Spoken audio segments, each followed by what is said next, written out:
Welcome back viewers, आप देख रहे हैं इस समय आर पार और इस समय की बड़ी ब्रेकिंग स्टोरी है। सीधा उस बड़ी खबर का रुख कर लेते हैं। जो बाइडेन, अमेरिका के राष्ट्रपति बाइडेन का ट्वीट आया है और यह इजराइल दौरे से पहले आया है। इजराइल यात्रा से पहले का यह ट्वीटर बहुत इंपॉर्टेंट है। इतिहास ने हमें बार बार सिखाया है, यह कहा है बाइडेन ने, नफरत को अस्वीकार करना है। यानी उनका डायरेक्ट अटैक हमास पे है। यहूदी विरोधी भावना नफरत से जुड़ी है, क्योंकि हमास ने बोला है, गाजा ने बोला है कि हम यहूदियों का सर्वनाश कर देंगे और हमारा टारगेट सिर्फ यहूदी है, टारगेट यहूदी है।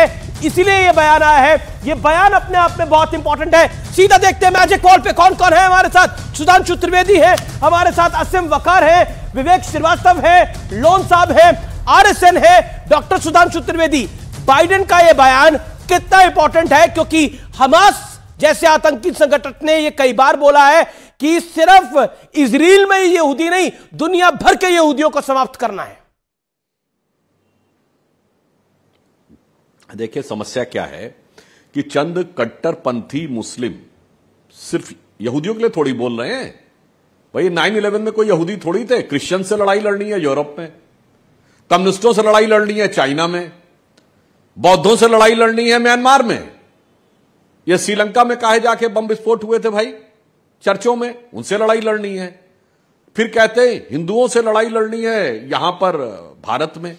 तो भाई एक बता दो, रूसियों से लड़ाई लड़नी है चेचेनिया में, सर्बों से लड़ाई लड़नी बोस्निया हर्जेगोविना में, अफ्रीकियों से लड़ाई लड़नी इथियोपिया में। तो मान्यवर, ये दुनिया में लड़ने वाली दूसरी पार्टी जो भी हो, पहली पार्टी आप काहे बने रहते हैं भाई? ये मानसिकता से बाहर निकलिए। ये एक मनोरोग हो गया है कि हम इससे लड़ेंगे, इसको मिटा देंगे, उसको मिटा देंगे। और हकीकत देख लें तो सबसे ज्यादा बर्बादी मुस्लिम देशों की होती जा रही है। अफगानिस्तान बर्बाद हो गया, इराक बर्बाद हो गया, सीरिया बर्बाद हो गया, लीबिया बर्बाद हो गया, यमन बर्बाद हो रहा। बर्बादी की इबारत अपनी लिख रहे हैं और जी हम सबको बर्बाद कर देंगे। और एक फैक्ट भी मैं कह देना चाहता हूं, जो अभी बहुत आपत्ति कर रहे थे लोन साहब और असीम वकार साहब।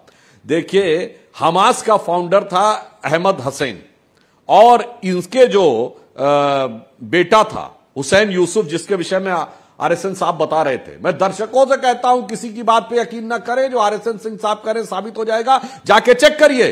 उसने किताब लिखी है सन ऑफ हमास 2010 में। यानी जो हमास के फाउंडर अहमद हुसैनी का बेटा है, उसने लिखा है कि उसके दिल में कितनी नफरत हो गई कि गरीबों को, मजलूमों को मरवाओ और उसके बाद उसके ऊपर राजनीति करो। वो अपने बाप से रिवोल्ट करके चला गया। वो अपने बाप को बाप मानने को तैयार नहीं। हिंदुस्तान में बैठे लोग चंद वोटों की सौदागरी के लिए उनको बाप बनाने को तैयार हैं। इससे ज्यादा मेरे ख्याल से शर्म की बात नहीं हो सकती। और इजराइल से एक दूसरा सबक लेना चाहिए। पिछले कुछ महीनों से बेंजामिन नेतन्याहू के खिलाफ कितने आंदोलन चल रहे थे, सड़क पे जबरदस्त प्रदर्शन हो रहे थे। विवेक जैसे ही अपोजिशन ने कहा कि सारी विवेक 30 सेकंड रिप्लाई। हाँ, सुधांशु जी बिल्कुल गलत बोला है सुधांशु त्रिवेदी ने। इस पृथ्वी के ऊपर अगर कोई ऐसा देश है जिसकी वजह से मैक्सिमम वायलेंस फैली है तो वो यूनाइटेड स्टेट्स ऑफ अमेरिका। जबरदस्ती इस्लामोफोबिया को सुधांशु त्रिवेदी फैलाते हैं। वर्ल्ड वॉर 2 हुआ, क्या मुसलमान थे उसमें इन्वॉल्व? वियतनाम के ऊपर अमेरिका ने अटैक किया, मुसलमान थे। इराक को ध्वस्त किया, तालिबान को कम्युनिस्ट रशियंस के खिलाफ क्रिएट किया। किसने किया? यूनाइटेड स्टेट्स ऑफ अमेरिका ने किया। और आज भी यूक्रेन और रशिया को भिड़वाया है। अमेरिकी प्रेम को त्याग दीजिए, पूंजीवाद को त्यागिए। समाजवादी देश है भारत। अमेरिका की दलाली करके इस देश को बेचिए मत।